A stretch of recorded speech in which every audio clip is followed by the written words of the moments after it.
Hey, Zach from Repco here. Today's video, I'm going to be showing you how to save parts to your own workshop lists for easy reordering. So here I am in Navigator and I'm making up a workshop list for myself. I've got a couple of parts already in the order pad. Found my bag of rags that I want to add there as well, so I'm just going to add that. Jumped into the order pad, perfect. Now instead of sending off the order and ordering those parts, I'm going to go to Save As and then down to My List.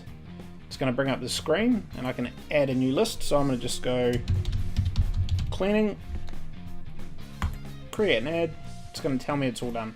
So what I can do now is go into lists, my list, and I'll see that list that I just created there. So I can change the name, I can print out the list and actually have a look what's on there, but for now I'm just going to jump back in there, quickly have a look at cleaning.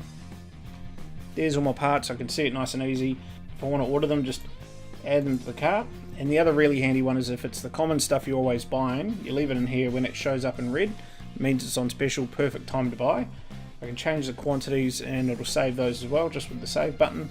So really handy tip, just to have all those parts that you're regularly using in the workshop, all your consumables, your cleaners. So that's it for this tip. Hopefully it helps you out in the workshop, and look out for the next video coming soon.